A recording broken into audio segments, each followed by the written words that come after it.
Saterdag 5 Julie is ons tema Liefde is sterker as die dood.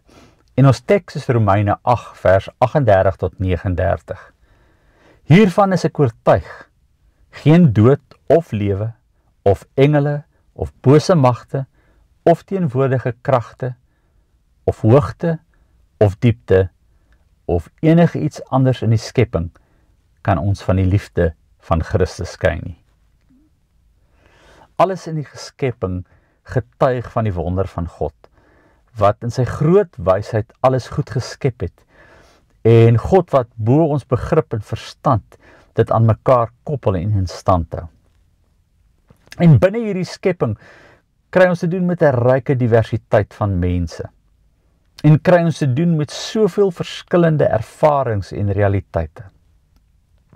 En te midde hiervan getuig God se grootheid van 'n God wat vir sy skepping omgee en wat daarbey betrokke is. En 'n enkele begrip om hierdie gedagte op te som is: God is liefde.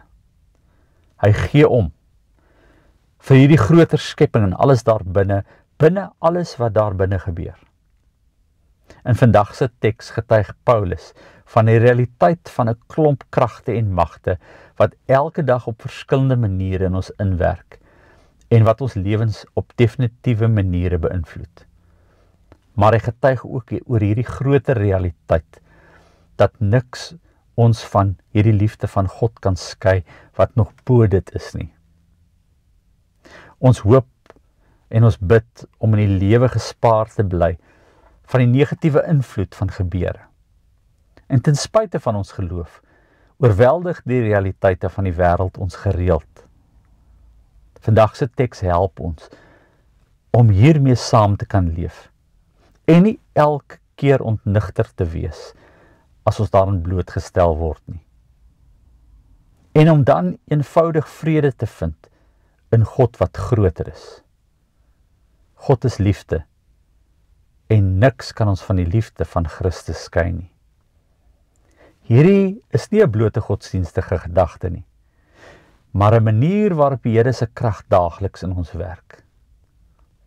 Dink vandag aan groter realiteite wat jou kom oorweldig.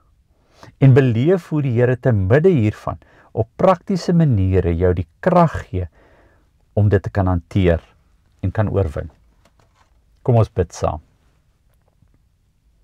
Here God, U liefde is sonder einde, diep en wyd en sterker as die dood selfs. En wanneer ons harte breek van verlies, wanneer die dood soos 'n muur tussen ons en ons geliefdes kom, en ons voel dit bly U liefde 'n brug wat ons verbind, 'n lig wat nooit dof word nie. Dankie dat niks, nie dood of lewe, nie pyn of skeiding, nie verlede of toekoms ons van U liefde kan skei nie. Dankie dat U teenwoordig bly, selfs waar ons U nie kan sien en verstaan nie.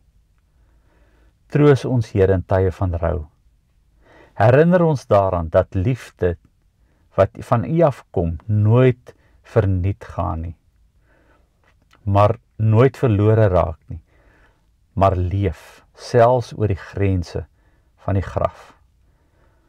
Mag ons daardie liefde uitleef, met hoop en sagtheid en weet, ons is altyd geborge in U hand. Amen.